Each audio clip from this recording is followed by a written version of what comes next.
যখন আপনি এই জায়গায় এসে পৌঁছাবেন তখন চারদিক থেকে খানিক এরকমই শব্দ ভেসে আসবে আপনার কানে।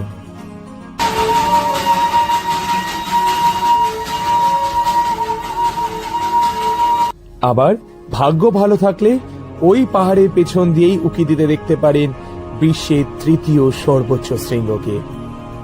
আর যদি পাহাড়ি আঁকাবাঁকা পথে চলতে চলতে চায়ের সুগন্ধি ভেসে আসে আপনার নাকে, তাহলে বুঝে যান আপনি রয়েছেন পশ্চিমবঙ্গের সবচেয়ে সুন্দরতম জায়গায়, পাহাড়ের রানী দার্জিলিং এ।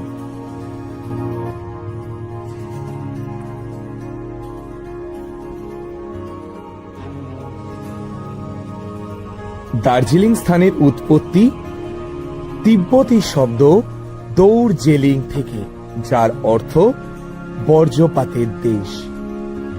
সমুদ্রপৃষ্ঠ থেকে প্রায় ৬৭০০ ফিট উচ্চতায় অবস্থিত এই শহরে রয়েছে বিশ্বের সর্বোচ্চ রেলওয়ে স্টেশন ঘুম। কখনো গ্রীষ্মে, কখনো বা বর্ষায় কিংবা শীতে এই পাহাড়ের রানী পর্যটকদের কাছে ধরা দেয় বিভিন্ন ঋতুতে বিভিন্ন ভাবে। কখনো টয় ট্রেনে চড়ে শৈল শহরকে দেখার মজা, আবার কখনো সন্ধ্যাবেলায় মল রোডে ঘুরতে ঘুরতে খাওয়া দাওয়া, তার সঙ্গে সঙ্গে জমজমাটি শপিং। কখনো আবার খোলা আকাশের নিচে কেভেন্টার্সে বসে শ্বেতকন্যা কাঞ্চনজঙ্ঘাকে দেখতে দেখতে প্রাতরাশ সারা। দার্জিলিং বাঙালি পুরুষদের কাছে ঠিক তার নতুন বউয়ের মতো, সবকিছুটা জুড়ে কেবলই সে।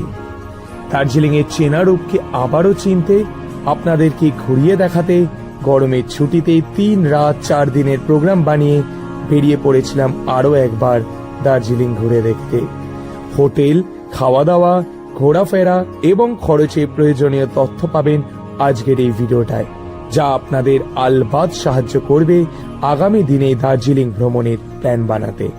তাহলে চলুন শুরু করি আমাদের এবারের ভালোবাসা দার্জিলিং এর গল্পটা। তো এখন বাজে ৫টা আর আমরা কিন্তু চলে এসেছি হাওড়া স্টেশনে। আমাদের এবারে দার্জিলিং যাত্রা ছিল সকাল ৫:৫৫ 22301 হাওড়া এনজিপি বন্দে ভারত এক্সপ্রেসে, সেই ব্র্যান্ড নিউ অরেঞ্জ কালারের বন্দে ভারত এক্সপ্রেস। সকাল ৫:৫৫ নির্ধারিত সময় অনুযায়ী হাওড়া স্টেশন থেকে ট্রেন ছাড়ার পর একে একে আমাদের সামনে চলে আসে ব্রেকফাস্ট এবং তারপরে লাঞ্চ। ব্রেকফাস্ট এবং লাঞ্চের ব্যবস্থাপনা কিন্তু বেশ ভালো ছিল। তো আমরা সবাই ব্রেকফাস্ট এবং লাঞ্চ কমপ্লিট করে দুপুর ১:৩০ নির্ধারিত সময়ের কিছুক্ষণ আগেই হাওড়া স্টেশন ছেড়ে আমরা কিন্তু পৌঁছে যাই এনজিপি স্টেশনে। তো ফাইনালি ১:২৫ কিন্তু আমরা নেমে গেলাম একদম রাইট টাইমে এনজিপি স্টেশনে। সেখানে আমাদের জন্য ওয়েট করছিল আমাদের ড্রাইভার দাদা বিশাল ভাই। তার নাম্বার কিন্তু স্ক্রিনে আমি তোমাদের সুবিধার জন্য দিয়ে দিলাম। এই বিশাল ভাইয়ের গাড়ি করে কিন্তু আমরা গোটা দার্জিলিং সফরটা করব। ডে 1 আমরা রওনা দিই এনজিপি থেকে দার্জিলিং এর উদ্দেশ্যে। আমাদের গাড়ি দাঁড়িয়ে আছে এই যে জায়গাটা, এটা কিন্তু দার্জিলিং মোড় বলে। তো এই দার্জিলিং মোড় হয়ে কিন্তু আমরা কার্শিয়াং এর দিকে যাব, মানে দার্জিলিং এর দিকে যাব। আর আমরা যে রোডটা ধরছি সেটা কিন্তু পুরনো কার্শিয়াং রোড। এনজিপি থেকে দার্জিলিং যাওয়ার অনেকগুলো রাস্তা থাকলেও আমরা কিন্তু বেছে নিই ওল্ড কার্শিয়াং রোডটাকে। এই রাস্তাটা বিশেষত্ব হলো এই পাশ দিয়ে কিন্তু এনজিপি থেকে দার্জিলিং এর যে টয় ট্রেনটা সেটা কিন্তু এই রাস্তা দিয়েই যায়। আর অসাধারণ সুন্দর রাস্তা ফরেস্ট এরিয়ার মধ্যে দিয়ে। আমাদের এই দীর্ঘ ৭৩ কিলোমিটারের যাত্রাপথে সবার প্রথম স্পট রংটং। সেটার কিন্তু দূরত্ব ২২ কিলোমিটার, যেতে সময় লেগেছিল ১ ঘন্টা। সবার প্রথমেই আমরা দেখে নিই ১৪০৪ ফিট উচ্চতায় অবস্থিত রংটং স্টেশন। আর এই রংটং স্টেশনেই কিন্তু আমাদের সর্বপ্রথম সাক্ষাৎ হয় দার্জিলিং হিমালয়ান রেলওয়ের সাথে। এরপরে আমরা চলে যাই গিদ্দি ভিউ পয়েন্ট বা গিদ্দা পাহাড় ভিউ পয়েন্টে। অসাধারণ কিন্তু ভিউটা, ও দুর্দান্ত। গিদ্দি পাহাড় ভিউ পয়েন্ট দেখার পর আমরা এগিয়ে যাই আমাদের পরবর্তী গন্তব্যস্থল হনুমান স্ট্যাচু বা হনুমান টপ, যেখানে তোমরা দেখতে পাবে আই লাভ কার্শিয়াং এর একটা সাইনেজ। এখানে রয়েছে একটা বজরংবলীর মন্দির এবং তার সামনেই রয়েছে ৪০ ফিট উঁচু বজরংবলীর একটা স্ট্যাচু। তো এই হনুমান স্ট্যাচুর পেছনে যে চা বাগানটা তোমরা দেখতে পাচ্ছ তার নাম কিন্তু castle stone tea garden. Hanuman stock দেখার পর আমরা কিন্তু এখন যাচ্ছি আমাদের পরবর্তী ডেস্টিনেশনে ডাউ হিল, যেটা কিন্তু একটা হন্টেড প্লেস। এই হন্টেড প্লেস ভিজিট করে আমরা এবার সোজা এগিয়ে যাই দার্জিলিং এর দিকে। পথে আমাদের চোখে পড়ে 4800 ফিট উঁচুতে থাকা কার্শিয়াং স্টেশন, এবং এই কার্শিয়াং স্টেশন অতিক্রম করেই আমরা সোজা এগোই দার্জিলিং এর দিকে। হোটেলে গিয়ে আমরা রাত্রি যাপন করি এবং আমাদের হোটেলের নাম ছিল সামিত হোটেল। শুরু হচ্ছে দ্বিতীয় দিনের গল্প, যেখানে আমরা মূলত দার্জিলিং এর লোকাল সাইট সিইং গুলো এক্সপ্লোর করি। হোটেল থেকে বেরিয়ে আমরা এগিয়ে চলি আমাদের প্রথম গন্তব্যস্থলের দিকে। তো সেখানে যাওয়ার আগে তোমাদেরকে একটু 2 পয়েন্ট, 3 পয়েন্ট, 5 পয়েন্ট, 7 পয়েন্ট এবং মিক্স পয়েন্টের ব্যাপারে একটা বিশদ আইডিয়া দিয়ে দিই, কারণ এইগুলোর ওপরই কিন্তু তোমাদের ট্যাক্সি ফেয়ার ডিপেন্ড করে। প্রথমেই আসা যাক 2 পয়েন্ট, যেখানে আছে রক গার্ডেন এবং গঙ্গামায়া পার্ক। এরপরে তোমাদেরকে একটু 3 পয়েন্টের ব্যাপারে বুঝিয়ে দিই, যেখানে 3টে spot tiger hill, Batasia loop এবং ঘুম মনেস্ট্রি। এরপরে আসা যাক 5 পয়েন্টের ব্যাপারে, যেটা অতটা ফেমাস না হলেও অনেকেই কিন্তু করে। জাপানিজ টেম্পল, পিস প্যাগোডা, আভা আর্ট গ্যালারি, টালি মনেস্ট্রি এবং ধীরধাম টেম্পল। এরপরে আসা যাক সবচেয়ে জনপ্রিয় রুট, যেটা হচ্ছে 7 পয়েন্ট, যার মধ্যে পড়ে zoo, Himalayan mountaineering institute, ropeway, museum, Rangit valley tea garden, Tenzing rock এবং তিবেতিয়ান রিফিউজি। এরপরে মিক্স পয়েন্ট, যেটা এই সবকিছুর মিক্সচার, যার মধ্যে zoo, HMI, ropeway, museum, Rangit valley tea estate, Tenzing rock, Tibetan refugee, Japanese temple এবং পিস প্যাগোডা পড়ে। এবার আসা যাক ক্যাব ফেয়ারের ব্যাপারে। তো তোমরা যদি 2 পয়েন্ট ট্রাভেল করো, সেক্ষেত্রে তোমাদের 2000 টাকা পড়বে। 3 পয়েন্ট হলে 1500, 5 পয়েন্ট হলে 2500, 7 পয়েন্ট হলে 3000 এবং মিক্স পয়েন্টের জন্য 3500 টাকা তোমাদের গাড়ি পিছু লাগবে। সবার প্রথমে আমরা এক্সপ্লোর করি জাপানিজ টেম্পল বা বুদ্ধ মন্দির, এবং তার পাশেই আছে ওয়ার্ল্ড পিস প্যাগোডা বা শান্তি স্তূপা। তো এখন আমি আছি জাপানিজ টেম্পলের ভেতর। এটা কিন্তু বেসিক্যালি প্রেয়ার হল। জাপানিজ টেম্পল দেখার পর আমরা চলে যাই পিস প্যাগোডা দেখার জন্য।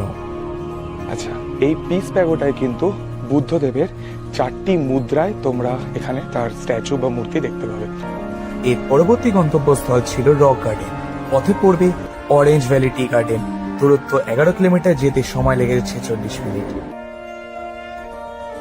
Orange valley tea garden enjoy করার পর আমরা কিন্তু এগিয়ে চলি আমাদের পরবর্তী গন্তব্যস্থলের দিকে। পথে কিন্তু এই চা বাগানে যে সমস্ত মানুষজনরা কাজ করে তাদের সঙ্গে দেখা হয়। আর রক গার্ডেন যেতে কিন্তু আমাদের সময় লেগেছিল প্রায় 25 মিনিট। দূরত্ব ছিল 6 কিলোমিটার। বাট চারপাশটা একবার দেখাই, কি সুন্দর, প্রচুর বসার জায়গা, অসাধারণ লাগছে। তো আমরা এখন ভেজ মোমো খাচ্ছি রক গার্ডেনের বাইরে বেরিয়ে। যেখানে চা খেলাম সেখানে 1 প্লেট ভেজ মোমো নেওয়া হয়েছে। এরপরে আমরা এগিয়ে যাই আমাদের পরবর্তী গন্তব্যস্থল, one of the famous destination টালি মনেস্ট্রি। দূরত্ব ছিল 4.7 কিলোমিটার, যেতে সময় লাগে 15 থেকে 16 মিনিট।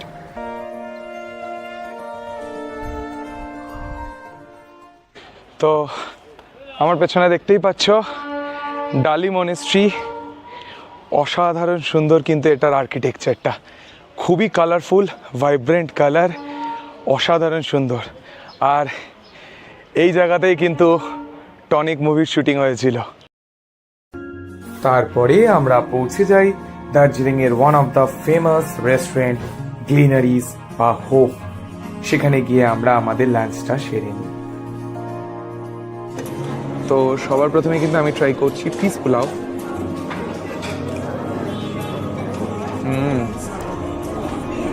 অন্যরকম খেতে।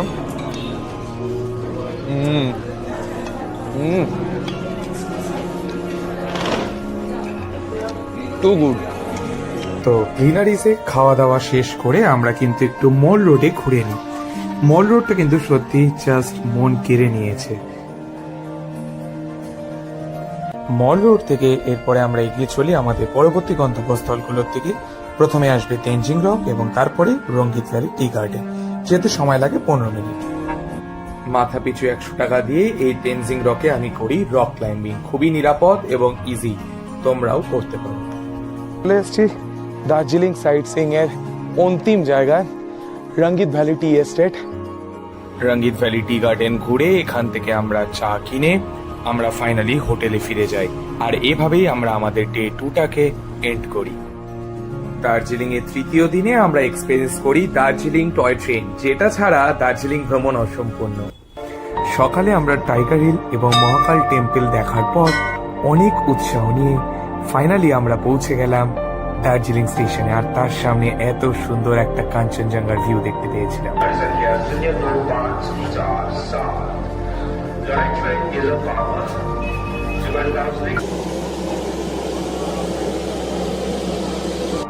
জুড়ে দেওয়া হলো আমাদের ট্রেনকে দার্জিলিং হিমালয়ান রেলওয়েজের সেই ঐতিহ্যবাহী স্টিম ইঞ্জিনের সঙ্গে। আর আমাদের ট্রেন 52594 F1 আমাদের কোচ এবং সিট নাম্বার 1, 2 and 10।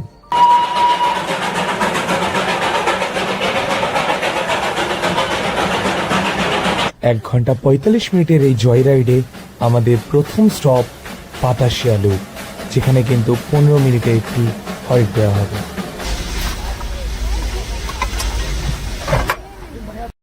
দার্জিলিং এর এই ওয়ার্ল্ড হেরিটেজ হিমালয়ান টয় ট্রেনকে ঘিরে মানুষের ফটো তোলার উন্মাদনা কিন্তু ছিল তুঙ্গে। এই বাতাসিয়া লুপের বিশেষত্বটাই হলো যে পুরো টয় ট্রেনটা কিন্তু 360 ডিগ্রি এখানে পাক খাবে। মিনিট 15 বিরতি সম্পূর্ণ হতেই ট্রেন বার কয়েক হুইসেল দিল। ট্রেনের যাত্রীরা যারা এদিকে ওদিকে ছড়িয়েছিলেন ছবি তোলার জন্য, তারা আবার ফিরে এলেন তাদের নির্ধারিত আসনে। এখানেই আপনারা দেখতে পাবেন ওয়ার মেমোরিয়াল। আর এই বাতাসিয়া লুপে টয় ট্রেন ছাড়াও আপনারা মাথা পিছু 20 টাকা দিয়ে ঢুকতে পারেন।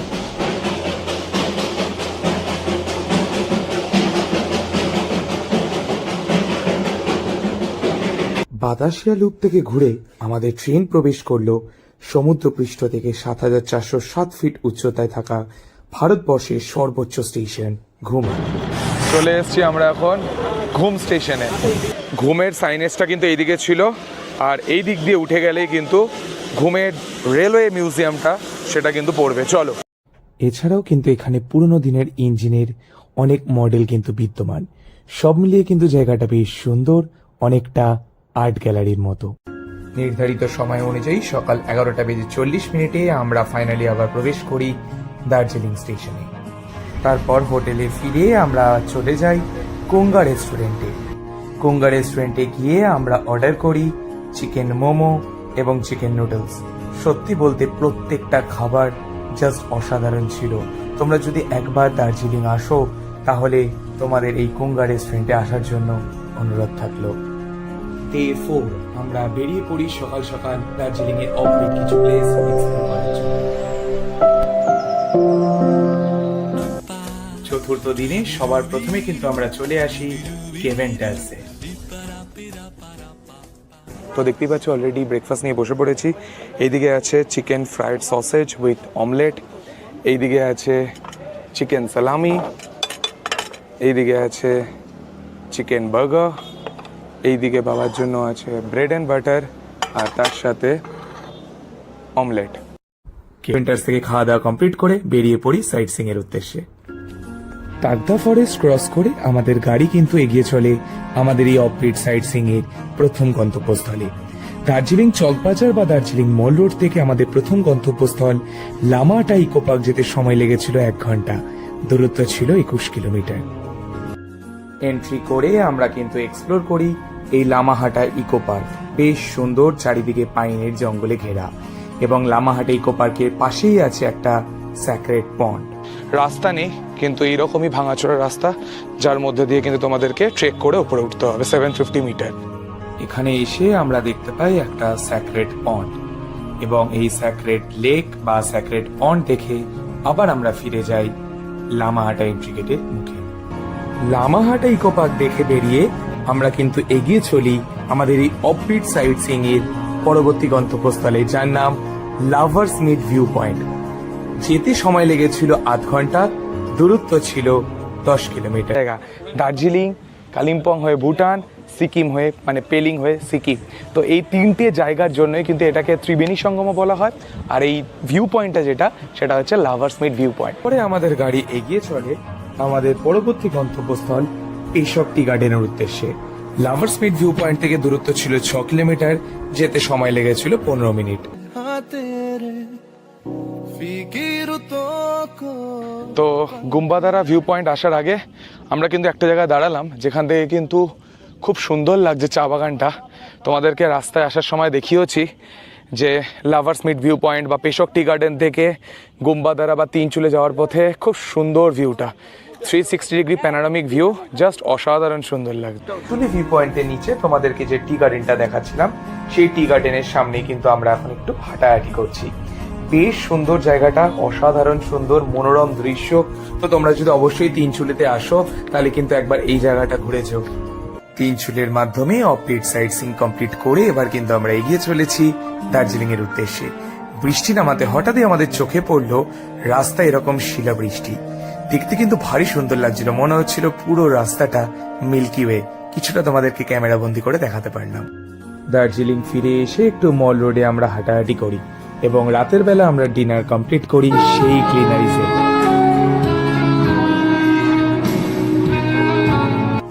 রাতে ডিনার কমপ্লিট করে তারপরে কিন্তু প্রচুর শপিং করে এবং প্রচুর মেমোরিজ নিয়ে আমরা কিন্তু আবার আমাদের সেদিনকার হোটেলে ফিরে যাই, কারণ এটাই ছিল আমাদের দার্জিলিং এর টেকনিক্যালি লাস্ট দিন। আমাদের এই দার্জিলিং ভ্রমণের পঞ্চম দিনে আমরা ফিরে যাই দার্জিলিং থেকে এনজিপি মিরিক হয়ে। বাক্স প্যাট্রা লোড করে আমাদের এই 3 দিনের সঙ্গী বিশাল ভাইয়ের রিজার্ভ গাড়ি করে আমরা রওনা দিই এনজিপির পথে। পথে চোখে পড়বে মিরিকের বেশ কিছু অসাধারণ জায়গা, যার মধ্যে সর্বপ্রথম ছিল লেপচা জগৎ। দূরত্ব 14 কিলোমিটার, সময় লেগেছিল 45 মিনিট। এই হলো লেপচা জগৎ বা পাইন ভিউ পয়েন্ট। লেপচা জগৎ ঘুরে তারপরে আমরা এগিয়ে যাই আমাদের পরবর্তী ডেস্টিনেশন সীমানা ভিউ পয়েন্টে, যেখানে ভারত এবং নেপাল সীমান্ত। এই সীমানা ভিউ পয়েন্ট থেকে আমরা স্পট করে ফেলি বেশ কিছু নেপালের দারুণ জায়গা, যেরকম মানেভান, চিত্রি, ফালু। এখানে আমরা নিয়ে নিলাম একটা ভেজ মোমো, 8 পিস, 50 টাকা। সীমানা ভিউ পয়েন্ট থেকে এবার আমরা এগিয়ে যাই আমাদের পরবর্তী গন্তব্যস্থল জোরপোখরির দিকে। যেতে সময় লেগেছিল 15 মিনিট, দূরত্ব 3 কিলোমিটার। এখানে একটা সুন্দর লেক আছে, যেখানে কিন্তু তোমরা পঞ্চমুখী নাগের মূর্তি দেখতে পাবে এবং পুরো জায়গাটাই কিন্তু পাইন ট্রিতে ঘেরা। এখন আমি আছি ভারতে, আর এখন আমি আছি নেপালে। পাসপোর্ট এবং ভিসা ছাড়াই তোমরা পৌঁছে যেতে পারবে সম্পূর্ণ একটা নতুন দেশে, যার নাম নেপাল। এবং এই নেপাল সীমান্ত থেকেই আমরা ঘুরে দেখব নেপালের পশুপতি মন্দির এবং খুবই famous Pashupati market. Pashupati border হয়ে এবার আমরা এগিয়ে যাই আমাদের পরবর্তী গন্তব্যস্থল গোপালধারা টি এস্টেটের দিকে। দূরত্ব ছিল 11 কিলোমিটার, সময় লেগেছিল 35 মিনিট। তো আমরা এখন চলে এসেছি আমাদের মিরিক সাইট সিইং এর পরবর্তী জায়গায়, যার নাম গোপালধারা টি এস্টেট। দার্জিলিং এ যতগুলো চা বাগান আছে তার মধ্যে কিন্তু এই গোপালধারা টি এস্টেট সবচেয়ে সুন্দর। আগে কিন্তু এখানে ঢোকা যেত, এখন কিন্তু সেই প্রবেশ বন্ধ করা আছে, তাই বাইরে থেকেই ছবি তুলতে হলো।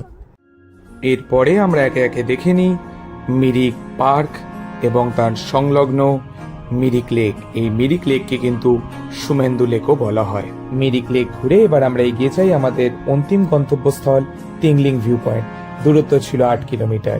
এখানে কিন্তু অসাধারণ সুন্দর একটি ওয়াচ টাওয়ার আছে, যেখান থেকে আপনারা পুরো মিরিকের একটা দুর্দান্ত ভিউ আপনারা পেয়ে যাবেন। আর এই ওয়াচ টাওয়ার থেকে কিন্তু দেখতে পাচ্ছেন আই লাভ মিরিকে সাইনের, যার সামনে কিন্তু আপনারা দাঁড়িয়ে ফটো ভিডিও তুলতে পারবেন। অসাধারণ সুন্দর নয়নাভিরাম একটি পরিবেশ, যেটা দেখতে কিন্তু আপনাদের সত্যি খুব ভালো লাগবে। অবশ্যই কিন্তু আপনারা এই টিংলিং ভিউ পয়েন্ট একবার হলেও ঘুরে যাবেন। মিরিক সাইট সিং এর মাধ্যমে দার্জিলিং বা উত্তরবঙ্গ সফর শেষ করে এবার আমাদের বাড়ি ফেরার পালা। আমরা ফিরে যাচ্ছি সেই এনজিপি স্টেশন হয়ে, আর আমাদের এবারের রিটার্ন সঙ্গী ছিল 22302 এনজিপি হাওড়া বন্দে ভারত এক্সপ্রেস। নির্ধারিত সময়ের থেকে 2 ঘন্টা লেট করে ফাইনালি হাওড়া স্টেশনে এসে বন্দে ভারত পৌঁছায় রাত 11:30টায়। এভাবেই আমাদের যাত্রা শেষ। বিভিন্ন জায়গা ঘুরে এসে সেখানকার ভিডিও করে আপনাদের সামনে তুলে ধরাই আমার একমাত্র লক্ষ্য। তাই ভিডিওটা ভালো লাগলে লাইক, কমেন্ট, শেয়ার এবং সাবস্ক্রাইবে অনুরোধ থাকবে।